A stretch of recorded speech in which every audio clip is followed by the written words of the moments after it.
আল্লাহ রাব্বুল আলামিন পবিত্র কোরআনুল কারীম সূরাতুল ফুরকানের 63 নম্বর আয়াতের মধ্যে সর্বপ্রথম গুণটা বর্ণনা করে বলেন, ওয়াইবাদুর রাহমানিল্লাযীনা ইয়ামশুনা আলাল আরদি হাওনা। আল্লাহ বলছেন ওয়াইবাদুর রহমান, আর তারাই হচ্ছে রহমানের বান্দা, তো তারাই হচ্ছে আল্লাহর বান্দা। এক নাম্বার তাদের মধ্যে যেই গুণটা থাকবে সেটা হচ্ছে ইয়ামশুনা ফিল আরদি হাওনা, তারা যখন জমিনের মধ্যে চলাফেরা করবে নম্রভাবে, ভদ্রভাবে, শৃঙ্খলাবদ্ধভাবে তারা জমিনের মধ্যে চলাফেরা করবে। সুবহানাল্লাহ। তার মানে হচ্ছে তারা জমিনের মধ্যে যতদিন বাঁচবে ততদিন অহংকার করবে না, তাদের মধ্যে অহংকার খুঁজে পাওয়া যাবে না। তারা হবে নম্র, তারা হবে ভদ্র। মুসলমানের মুখ কখনো কালো হতে পারে না, মুসলমান যে সে কখনো কর্কশ মিজাজের হতে পারে না। এর জন্য তো আল্লাহ রাব্বুল আলামিন তার হাবিবকে বলছেন, ফাবিমা রাহমাতিম মিনাল্লাহি লিনতা লাহুম ওয়ালাউ কুনতা ফাযযান গালিযাল কলবি লানফাদ্দু মিন হাওলিক। ও আমার হাবিব সাল্লাল্লাহু আলাইহি ওয়াসাল্লাম, ফাবিমা রাহমাতিম মিনাল্লাহি লিনতা লাহুম, যদি আপনি নরম হৃদয়ের না হতেন, বিনয়ী না হতেন, ওয়ালাউ কুনতা ফাযযান গালিযাল কলব, যদি আপনি হতেন কর্কশ মিজাজের, কঠোর হৃদয়ের, আপনি যদি হতেন মুখ কালো করা নবী, আমি বললাম কোনো একজন ব্যক্তিও আপনার ধারে কাছে আসতো না, ইসলাম কবুল করতো না। নবী গো, আপনি হচ্ছেন নম্র, আপনি হচ্ছেন ভদ্র, আপনি হচ্ছেন বিনয়ী। আপনি আপনার উম্মতদেরকে, আমার বান্দাদেরকে জানিয়ে দেন, তারা তখনই আমার বান্দা হতে পারবে। ইয়ামশুনা ফিল আরদি হাওনা, যখন তারা জমিনের মধ্যে বিনয়ী হয়ে চলাফেরা করবে, তারা অহংকার করবে না। অহংকার বিভিন্ন প্রকারের হতে পারে। অহংকারের একটা একদম সিম্পল একটা উদাহরণ দিব। মনে করেন আমি এই জায়গায় ওয়াজ করছি, ওয়াজ করেন আমার পরে যে মনে করি আজকের ওয়াজটা সেই হয়েছে, এটার নাম অহংকার। সেটার নাম কি? অহংকার। তার মানে অহংকার খুবই কঠিন জিনিস। যদি আপনি এর চেয়ে বেশি কিছু করেন তাহলে তো মরছেনই। এতটুকু যদি কেউ ভাবে তাহাজ্জুদ পড়ছি আজকে আলহামদুলিল্লাহ, হজ করে আসছি ভাই, এগুলো কি? অহংকার। বলে এগুলো কি? অহংকার। অহংকার বিভিন্ন রকমের হতে পারে। আপনি একজন নম্র মানুষ, আপনি একজন দুর্বল মানুষের কথা শুনতে পারেন না। আপনি হয়তো এলাকার সবচেয়ে প্রতাপশালী, আপনি হয়তো এলাকার সবচেয়ে টাকাওয়ালা, আপনার হয়তো বাড়ি গাড়ি একটু বেশি আছে, এলাকার মানুষ আপনাকে একটু রেসপেক্ট করে, সম্মান করে, এলাকার মানুষ হয়তো আপনাকে একটু দেখলে সালাম দেয়। তার মানে এইটা না মানুষকে আপনি দেখলে আপনি সালাম দিবেন না, আপনি তাকে মানুষই মনে করবেন না। এমনও লোক আমাদের সমাজে আছে, তারা মনে করে হুজুররা আমাদেরকে সালাম দিবে, ছোটরাই আমাদেরকে সালাম দিবে, মাগার আমরা কাউকে সালাম দিব? আর যদি হুজুর সালাম না দেয়, কোন মাদ্রাসার ছাত্র আমাকে সালাম না দেয়, পিছনে বলি কি হুজুর লেখাপড়া করায়, মনে হয় ভদ্রতাটাও শিখায়। আপনি নিজের মুখে নিজে অভদ্র হয়ে গেলেন ভাই। আপনি মাদ্রাসার ছাত্র সালাম দেয় নাই, এর জন্য আপনি নিজে বলছেন তার উস্তাদ তাকে কি শিখায় নাই? ভদ্রতা শিখায় নাই। তার মানে আপনিও সালাম দেন নাই, আপনিও ভদ্রতা শিখেন। সেটাকে আমি বলছি না, ওনার আমলে বের হয়েছে।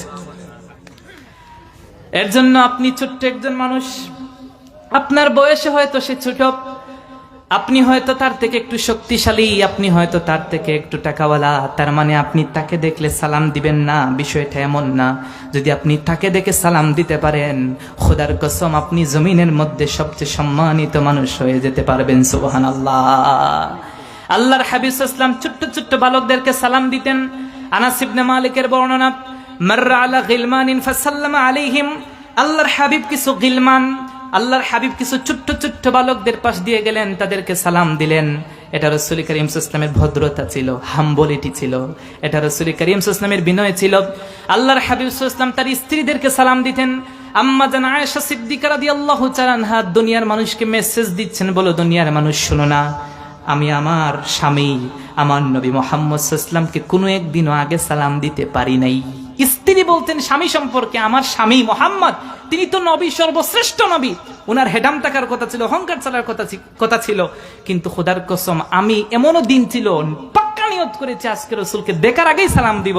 আমি অবাক হয়ে গেলাম, রাসূল আমাকে দেখার আগেই আড়াল থেকে সালাম দিলেন। সুবহানাল্লাহ। তার মানে আপনি আপনার স্ত্রীকে যদি সালাম দিতে না পারেন তাহলে মনে করবেন আপনার ভিতরে কি আছে? এইটাই অহংকার, এটার নামই অহংকার। অহংকার বড় কিছু না। আপনি যদি ছোট্ট একটা ছেলেকে আপনার বয়সে অনুজ, আপনার বয়সে যে ছোট, তাকে যদি সালাম দিতে না পারেন, অন্তরে যদি বাঁধে, মনে করবেন আপনি আল্লাহর প্রকৃত বান্দা হতে পারেন। হ্যাঁ না একটা বলেন?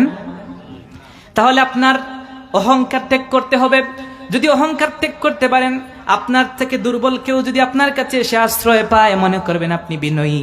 যদি কেউ আপনার কাছে আসতে ভয় পায়, মনে করবেন আপনি অহংকারী। এর জন্য আল্লাহ রাব্বুল আলামিন বলছেন, অহংকার করে কি করবা?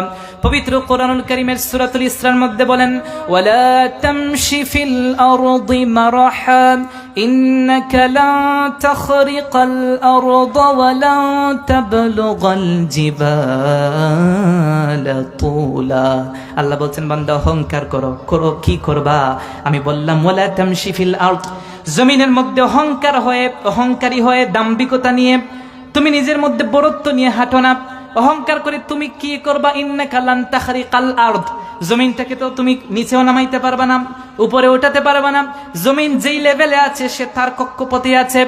আল্লাহ বলেছেন, ওয়ালান তাখরিকাল আরদ ওয়ালান তাখরিকাল জিবালা তুলা, এমনকি বিশাল বিশাল যে পাহাড়গুলো আছে, সেই সমস্ত ওয়ালান তাবলুগাল জিবালা তুলা, বিশাল বিশাল পাহাড়গুলোকেও তুমি ধ্বংস করে দিতে পারবে না। তো অহংকার করে তোমার লাভ কি? জমিনের মধ্যে কিছু পরিবর্তন আনতে পারবে না। আল্লাহর জমিন যেইভাবে আছে ওইভাবেই থাকবে। বিশাল বিশাল পাহাড়গুলো তুমি চাইলেও কিন্তু ধুমড়ে মুচড়ে ধ্বংস করে দেওয়া সম্ভব। অহংকার করবেন একমাত্র আল্লাহ। হাদিসে কুদসির বর্ণনা, আল্লাহ রাব্বুল আলামিন বলেছেন, আল কিবরিয়াউর রিদাই ওয়াল আজমাতু ইজারি ফামান জাআনি ওয়াহিদাতাম মিনহুমা আদখালতুহু ফিন-নার ওয়া ফি রিওয়ায়াতিন কাযাফতুহু ফিন-নার। আল্লাহ রাব্বুল আলামিন হাদিসে কুদসির মধ্যে বলেছেন, সুনান আবু দাউদের 4090 নম্বর হাদিস। আল্লাহর হাবিব সাল্লাল্লাহু আলাইহি ওয়াসাল্লাম বলছেন, আল্লাহ নিজে বলছেন, আল কিবরিয়াউর রিদাই ওয়াল আজমাতু ইজারি, অহংকার আমার চাদর, ওয়াল আজমাতু ইজারি, শ্রেষ্ঠত্ব এটা হচ্ছে আমার লুঙ্গি স্বরূপ। ফামান জানি ওয়াহিদাতান, এই দুইটার মধ্যে আমার শ্রেষ্ঠত্ব এবং অহংকার নিয়ে যে টানাটানি করবে, তার মানে আপনি যদি অহংকার করেন, আদখালতুহু ফিন-নার ওয়া ফি রিওয়ায়াতিন কাযাফতুহু ফিন-নার, আল্লাহ রাব্বুল আলামিন আপনাকে লাঞ্ছিত, অপমানিত, অপদস্থ করে জাহান্নামের মধ্যে ফেলবেন। নাউযুবিল্লাহ। তাহলে এক নাম্বার যে গুণের কথা আমরা জানলাম, যে রহমানের বান্দা হয়, যে প্রকৃত আল্লাহর বান্দা হতে চায়, সে কখনো অহংকার করতে পারে না। 2 নাম্বার, আল্লাহ রাব্বুল আলামিন বলেন, ওয়া ইযা খাতাবাহুমুল জাহিলুনা ক্বালু সালামা, যে নাকি রহমানের বান্দা, যে নাকি আল্লাহর প্রকৃত বান্দা হতে চায়, সে কখনো মূর্খের সাথে তর্ক করে না। যে সম্মানিত, সে কখনো মূর্খের সাথে তর্ক করে না। মূর্খ তো কিচ্ছু জানে না। এই জায়গায় মূর্খ দ্বারা কেবলমাত্র অশিক্ষিতকে বোঝানো হয় নাই। এই জায়গায় মূর্খ দ্বারা আল্লাহর বিমুখ বান্দা, যে নাকি আল্লাহকে চিনে না, আল্লাহর গোলামি করে না। মূর্খ দ্বারা অন্যকে সম্মান করে না। মূর্খ দ্বারা সমাজের মধ্যে শৃঙ্খলা বিশৃঙ্খলা সৃষ্টি করে। মূর্খ দ্বারা যে সামাজিকতা বুঝে না। মূর্খ দ্বারা যে বড়কে সম্মান করে না, ছোটকে স্নেহ করে না। আল্লাহর হাবিব বলেছেন, মান লাম ইয়ারহাম সগীরানা ওয়া লাম ইউক্কির কাবীরানা ফালাইসা মিন্না, তোমাদের মধ্যে যে ব্যক্তি বড়কে সম্মান করে না, ছোটকে স্নেহ করে না, সে আমার উম্মত হতে পারে না। নাউযুবিল্লাহ। রাসূল হাদিসে বলছেন, যে বড়কে সম্মান করবে না, মুরব্বীদেরকে সম্মান করবে না, মুরব্বীদের সম্মান কত বেশি। আদাবুল মুফরাদের হাদিস, আল্লাহর হাবিব সাল্লাল্লাহু আলাইহি ওয়াসাল্লাম বলেছেন অত্যন্ত চমৎকার কথা, ইন্না মিন ইজলালিল্লাহি ইকরামাদি শাইবাতিল মুসলিম, একজন মুরব্বীকে সম্মান করা আল্লাহকে সম্মান করার মতো। সুবহানাল্লাহ। মুরব্বী সাহেব যারা আছেন, আপনাদের মর্যাদা কত বেশি কল্পনা করা যায়? আপনাকে যদি কেউ সম্মান করে, আল্লাহকে সম্মান দেখানো হয়। এখন আপনাকে কখন ছোটরা সম্মান করবে? যখন আপনি ছোটদেরকে স্নেহ করবেন, ঠিক কিনা? কেউ আপনার পাশ দিয়ে গেল, মোবাইল টিপিয়ে টিপিয়ে, আপনি যদি বলেন, এদিকে আয়, তোর নাম কি? অমুক। তোর বাপের নাম কি? ওইটা। তোর বাপ তো এত খারাপ না, তুই এত খারাপ আসাদ করতে গিয়া আমার সামন দিয়ে যাস মোবাইল টিপ্পা টিপ্পা, বুঝেন নাই? পিছনে গিয়ে আপনার গালি দিব, বুড়া আমার এমন বলছে, বুঝেন নাই কথা? আর যদি আপনি বলেন, এদিকে আসো বাবা, তোমার নাম কি? কোন ক্লাসে পড়ো? তোমার বাবার নাম কি? ওহো, তোমার বাবা অমুক। সে তো আমার ক্লাসমেট, সে তো আমার বন্ধু, সে তো আমাদের সাথে চলাফেরা করে, খুবই ভালো তোমার বাবা। তার মনটা খুশি হয়ে যাবে। পরের দিন আপনাকে দূর থেকে দেখলে আসসালামু আলাইকুম চাচা বলবে, ঠিক কিনা? আপনি যখন ছোটকে স্নেহ করবেন, আগে ছোটকে স্নেহ করতে হবে। ছোটকে যখন আপনি কাছে টানবেন, তাকে যখন আপনি মাথায় হাত বলিয়ে দিবেন, তার জন্য দোয়া করবেন, বাবা মন দিয়ে লেখাপড়া করো, বড়দেরকে সম্মান করিও, তোমার মা বাবার খেদমত করিও। এই যে আপনি একটা শিক্ষা দিয়ে দিলেন, তাকে কাছে টানলেন, হাসি মুখে কথা বললেন, পরিবার আপনাকে দেখলে সালাম দিবে, ঠিক কিনা? আর আপনি যদি মুখ কালো করে বলেন, অমুকের ছেলে তুই এরকম হয়েছিস, হ্যান ত্যান, যদি আপনি একটু বকিয়ে দেন, পরের দিন আপনার কাছে তো আসবে না, দূর থেকে দেখলে আপনাকে গালি দিবে, ঠিক কিনা? তাহলে 2 নাম্বার গুণ হচ্ছে আপনি জাহিল মূর্খ যারা, তাদের সাথে তর্ক করবেন না। তার মানে কি? তার মানে হচ্ছে যারা জাহিল হয়, যারা মূর্খ হয়, তারা অজ্ঞ হয়। কিভাবে? শুধু লেখাপড়ার দিক দিয়ে না, ইসলামের শিষ্টাচার কালচারের উল্টো চলে, তারা কখনো মুসলমানিত্ব লালন করে। এই সমাজে মুসলমান হচ্ছে প্রতিদিন, আপনি যদি বাহিরের ওয়েস্টার্ন কান্ট্রিগুলোতে দেখেন, দেখবেন প্রত্যেক দিন 10 জন 20 জন 30 জন, জুমাবার আসলে 50 জনের মতো করে লাইন ধরে ধরে মুসলমান হচ্ছে। বাংলাদেশে মুসলমানের অভাব নাই, তবে মুসলমানিত্বের বড্ড অভাব, ঠিক কিনা বলেন? মুসলমান ঘরে ঘরে আছে, কিন্তু ফজরের নামাজে মুসল্লি পাওয়া যায়। আল্লাহর হাবিব সাল্লাল্লাহু আলাইহি ওয়াসাল্লাম বলেছেন, 2 ওয়াক্তের নামাজ যে পড়বে না, কানা মুনাফিকান, সে হচ্ছে মুনাফিক। নাউজুবিল্লাহ পড়বেন না? যার জন্য 2 ওয়াক্তের নামাজ পড়া কঠিন, সেজন্য মনে করে সে হচ্ছে কি? মুনাফিক। এক হচ্ছে ফজরের নামাজ যে পড়তে পারে না, কষ্ট হয়, আর একটা এশার নামাজ পড়তে পারে না, কষ্ট হয়। রাসূল বলেছেন তার মধ্যে নেফাকি আছে। নাউজুবিল্লাহ। নিজেকে প্রশ্ন করেন, আপনি কি প্রতিদিন ফজর পড়তে পারেন? আপনি কি প্রতিদিন এশা পড়তে পারেন? যদি পড়তে না পারেন, আল্লাহর হাবিব বলছেন আপনি মুনাফিক। নাউজুবিল্লাহ পড়বেন না? আমরা কি মুনাফিক হতে চাই? মুনাফিকরা কিন্তু খুবই খারাপ। ইন্নাল মুনাফিকিনা ফিদ দারকিল আসফালি মিনান নার। আল্লাহ বলছেন ফাবাশশির, আপনি শুভ সংবাদ দেন। বাশশির, আপনি শুভ সংবাদ দেন। আচ্ছা বলেন তো, জাহান্নামের কি শুভ সংবাদ হয়? জাহান্নামের কি, আযাবের কি কখনো শুভ সংবাদ হয়? না। কিন্তু আল্লাহ কোরআনে বলছেন বাশশির, শুভ সংবাদ দেন। মানে আল্লাহ রাব্বুল আলামিন একটু আপনাকে রেড সিগন্যাল দিচ্ছেন, বান্দা দেখো জাহান্নাম এটা খুবই কঠিন জায়গা। মুনাফিক যারা, তারা নিঃসন্দেহে জাহান্নামী, তারা জাহান্নামেই যাবে। আমরা কি মুনাফিক হতে চাই? মুনাফিক তখনই হব না যখন কমপক্ষে এশার নামাজ এবং ফজরের নামাজ আমরা পড়বো। পড়তে পারবো কিনা বলেন না? ইনশাআল্লাহ। 3 নাম্বার, কিয়ামুল লাইল। যে ব্যক্তি রাতের নামাজ আদায় করে, পবিত্র কোরআনের সূরাতুল ফুরকানের 64 নম্বর আয়াত বলছে, ওয়াল্লাযীনা ইয়াবিতুনা লিরাব্বিহিম সুজদান ওয়া কিয়ামা। আল্লাহ রাব্বুল আলামিন বলছেন যারা সুজদান ওয়া কিয়ামান, যারা নাকি সেজদাকারী, যারা নাকি দণ্ডায়মান, তার মানে যারা নাকি গভীর রজনীতে যখন মানুষ ঘুমিয়ে যায়, তখন দাঁড়িয়ে দাঁড়িয়ে তারা তাহাজ্জুদের নামাজ পড়ে। সুবহানাল্লাহ। দেখেন, আপনি তাহাজ্জুদ পড়লেন, ফজর পড়লেন না, হবে? এজন্য আমি আপনাকে আগের হাদিস শুনিয়ে এসেছি, যদি আমার টপিকে ছিল না, তারপরও বললাম, যদি ফজর পড়তে পারেন, এশা পড়তে পারেন, তাহলে মুমিনের খাতায় নাম হবে। তারপরের কাজটা কি? 3 নম্বর মুমিনের গুণ হচ্ছে, রহমানের বান্দার গুণ হচ্ছে, সে তাহাজ্জুদের নামাজ পড়বে। কখন পড়বে? হাদিসের মধ্যে এসেছে, যদি কোনো ব্যক্তি 4টি আমল করতে পারে, যার মধ্যে 4টি গুণ পাওয়া যাবে, সেই ব্যক্তি সালামতের সাথে নিরাপদে শান্তিতে আল্লাহর জান্নাতে প্রবেশ করবে। 1 নাম্বার আফসুস সালাম, যে ব্যক্তি সমাজের মধ্যে সালামের প্রচলন ঘটায়, যে ব্যক্তি সালাম দেয়, সবাইকে সালাম দেয়, বড়কে সালাম দেয়, ছোটকে সালাম দেয়, যখন যাকে পায় তখনই তাকে সালাম দেয়। 2 নাম্বার ওয়া আতআমুত তাআম, যে ব্যক্তি মানুষকে খাওয়ায়। অন্য হাদিসের মধ্যে এসেছে, আল্লাহর হাবিবকে জিজ্ঞেস করা হয়েছে, রাসূল আইয়ুল ইসলামে খায়রুন, ইসলামের মধ্যে সর্বোত্তম কাজ কি? রাসূল বলেছেন তুতঈমুত তাআম ওয়া তাকরাউস সালাম আলা মান আরাফতা ওয়া মান লাম তারিফ। আল্লাহর হাবিব বলেছেন তুমি মানুষকে খাওয়াবে এবং মানুষকে সালাম দিবে। আলা মান আরাফতা, যাকে চিনো তাকে সালাম দিকে তাকে খাওয়াবে। ওয়া মান লাম তারিফ, যাকে চিনো না তাকেও সালাম দিকে তাকেও খাওয়াবে। সুবহানাল্লাহ। তার মানে আপনি খাওয়াবেন কি? আপনাকে গরু জবাই করে খাওয়াইতে হইব না। একজন মানুষকে একটা খেজুর খাওয়ান, একজনকে এক কাপ চা খাওয়ান, 1 গ্লাস পানি খাওয়ান। আপনি যে কোনো কিছু হালাল খাদ্য থেকে যদি কাউকে কিছু খাওয়াতে পারেন, 2 নাম্বার। আর 3 নাম্বারটা কি?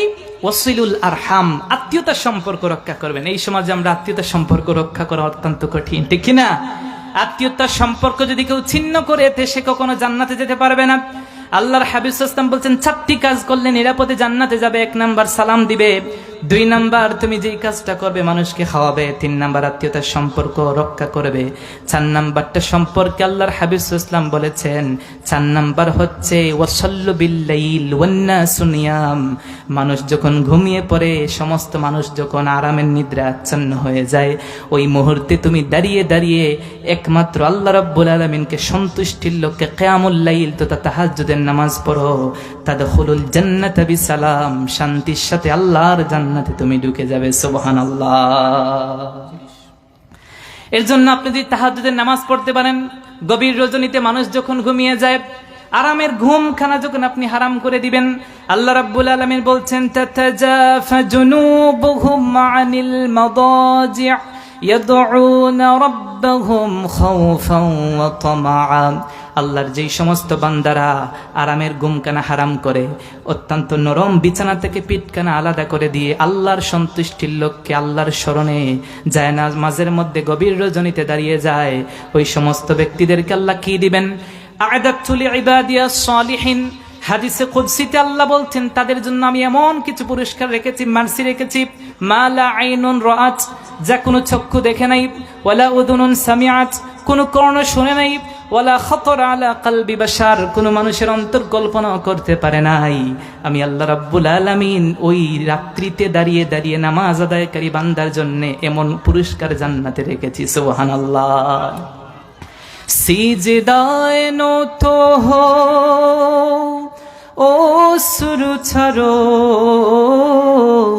আল্লাহর শরণে হৃদয় গারো, প্রাণ ঢেলে সব ব্যথা বলো প্রভুকে, বলো প্রভুকে।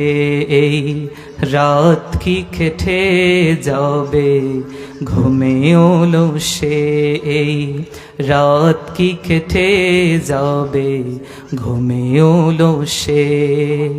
তুমি কি জানবে না তোমার নিজেকে প্রভুকে, এই রাত কি কেটে যাবে ঘুমেও লো সে। তুমি কি কাঁদবে না অশ্রু ফেলে, তুমি কি চাইবে না দুহাত মেলে, তুমি কি জানবে না মহাগ্রন্থ হৃদয় ঢেলে, এই রাত কি কেটে যাবে ঘুমেও লো সে, এই রাত কি কেটে যাবে ঘুমেও লো সে। আমরা তাহাজ্জুদ পড়বো ইনশাআল্লাহ। তাহাজ্জুদ পড়লে কি ফজিলত, অসংখ্য ফজিলত ছিল, সংক্ষেপ সময়ের জন্য বলতে পারলাম না। ৪র্থ নাম্বার কি? জাহান্নামের মুক্তির জন্য আল্লাহর কাছে দোয়া করা। আমরা প্রত্যেকেই জাহান্নাম থেকে বাঁচতে চাই কিনা? আল্লাহ রাব্বুল আলামিন বলছেন ওয়াল্লাযীনা ইয়াকুলুনা রাব্বানা ইসরিফ আন্না আযাব জাহান্নাম। আমার রহমানের বান্দা যারা, তারা আল্লাহর কাছে জাহান্নাম থেকে মুক্তি চায়। আমরা প্রত্যেকেই ফজরের নামাজের পরে, মাগরিবের পরে পড়ি আল্লাহুম্মা আজিরনি মিনান নার। আল্লাহর হাবিব বলেছেন যদি কোনো ব্যক্তি মাগরিবের পরে 7 বার, ফজরের নামাজের পরে 7 বার পরে, অন্য বর্ণনার মধ্যে এসেছে আমরা রমাদানের কিন্তু তারাবির পরে একটা দোয়া পড়ি আল্লাহুম্মা ইন্না নাসআলুকাল জান্নাতা। এটা এক বচন করে বললে এমন হবে আল্লাহুম্মা ইন্নী আসআলুকাল জান্নাতা ওয়া আউযু বিকা মিনান নার। আল্লাহর হাবিব বলেছেন যে আমার উম্মত প্রত্যেকদিন 14 বার এই দোয়া পড়বে, তার মানে ফজরে 7 বার, মাগরিবে 7 বার, আল্লাহুম্মা ইন্নী আসআলুকাল জান্নাহ, আল্লাহ আমি আপনার কাছে জান্নাত চাই, ওয়া আউযু বিকা মিনান নার, জাহান্নাম থেকে মুক্তি চাই। আমার যে উম্মত প্রতিদিন সকালে 7 বার, বিকালে 7 বার, সন্ধ্যায় আমার আল্লাহ রাব্বুল আলামিনের কাছে জাহান্নাম থেকে মুক্তি চাইবে, কিয়ামতের ময়দানে জাহান্নাম ওই ব্যক্তিকে কখনোই প্রবেশ করাতে পারবে না, বরং জান্নাত হাজির হয়ে ওই ব্যক্তির জন্য সুপারিশ করে আল্লাহর বিশাল জান্নাতের মেহমান বানিয়ে দেবে। সুবহানাল্লাহ। 5ম নাম্বার কি? 5ম নাম্বার হচ্ছে অপচয়, কৃপণতা না করা। অপচয় করা যাবে না, কৃপণতা করা যাবে না। ওয়াল্লাযীনা ইযা আনফাকু লাম ইউসরিফু ওয়া লাম ইয়াকতুরু ওয়া কানা বাইনা যালিকা কাওয়ামা। যারা নাকি আমার রহমানের বান্দা, তারা বেশি বেশি অপচয় করে না, আবার কার্পণ্যতাও করে না, বরং তারা কি করে, তারা মধ্যমপন্থী। এর জন্য আমরা হচ্ছি উম্মাতান ওয়াসাতা, মধ্যমপন্থী উম্মত। আমরা বাড়াবাড়িও করব না, ছাড়াছাড়িও করব না, আমরা বেশি কঠোর হতেও যাব না, আবার বেশি দয়ালু হতে যাব না। আপনি আপনার যতটুকু পরিমাণে দরকার ততটুকু রুজি করবেন, ততটুকু খাবেন। পদ্ধতি হবে হালাল, পদ্ধতি হবে কি হালাল। আর আপনি যখন ব্যয় করবেন তখন আপনি যেই জায়গায় আপনার 5 টাকা দিলে হয়ে যাচ্ছে, সেই জায়গায় আপনি 10 টাকা ব্যয় করতে যাবেন। ইসলামে অপচয় করা জায়েজ। আল্লাহ বলছেন ওয়ালা তুবাযযিরু তাবযীরা ইন্নাল মুবাযযিরিনা কানু ইখওয়ানাশ শায়াতিন। যারা মুবাযযির অপচয় করে তারা হচ্ছে শয়তানের ভাই। নাউযুবিল্লাহ পড়বেন না? আমরা কি শয়তানের ভাই হতে চাই? তাহলে আমরা অপচয় করব, আবার কৃপণতাও করব না। 6 নাম্বার হচ্ছে আল্লাহর সাথে শিরিক করা যাবে, আল্লাহর সাথে কাউকে পার্টিসিপেট করা যাবে না, অংশীদার স্থাপন করা যাবে না। আল্লাহ বলছেন ওয়াল্লাযীনা লা ইয়াদউনা মা'আল্লাহি ইলাহান আখার। তারা আল্লাহর সাথে অন্য কাউকে ডাকে না। ইবাদত হবে একমাত্র একজনের। সমস্ত শক্তি দিয়ে বলেন তো তিনি কে? এতগুলো মানুষ কথা শুনলে মনে হয় যে আল্লাহ বললে কি গুনাহ হবে? তা আল্লাহর নাম নিতে কার্পণ্য করেন, বলেন না কে? এই যে আপনি আমি কত নিয়ামত পাই প্রতিদিন, এই যে নিঃশ্বাস নিচ্ছেন, আপনার চোখ আছে, হাত আছে, প্রতিদিন খাবার খাচ্ছেন, কত নিয়ামত। শুকরিয়া আদায় করতে কি আপনারা কার্পণ্যতা করবেন? তাহলে বলেন না আমরা ইবাদত করব কার? আল্লাহর ইবাদত ছাড়া অন্য কারো ইবাদত করা যাবে না। আল্লাহ বলছেন ইন্নাল্লাহা লা ইয়াগফিরু আন ইউশরাকা বিহি ওয়া ইয়াগফিরু মা দুনা যালিকা লিমান ইয়াশা। যদি কেউ শিরিক করে, আল্লাহর সাথে অংশীদার স্থাপন করে, আল্লাহ ছাড়া অন্য কারো ইবাদত করে, আল্লাহ তাকে মাফ করে দিবেন। আল্লাহ বলছেন ইন্নাহু মান ইউশরিক বিল্লাহ ফাকাদ হারামাল্লাহু আলাইহিল জান্নাহ। যে ব্যক্তি নাকি শিরিক করে, আমার সাথে পার্টিসিপেট করে, আমি আল্লাহ তার উপর জান্নাতকে হারাম করে দেই। নাউযুবিল্লাহ। সংক্ষেপ করছি, সময় একদম অল্প, আমি প্রত্যেকটা পয়েন্ট আপনাদেরকে শোনানোর চেষ্টা করছি। তাহলে আমরা 6 নম্বর জানলাম আল্লাহর সাথে কাউকে শরিক করা যাবে, বলেন না শিরিক করা যাবে। আল্লাহ হচ্ছেন এক, আল্লাহ হচ্ছেন একা, আল্লাহর সাথে কাউকে পার্টিসিপেট করা যাবে, কথা বলেন না যাবে না।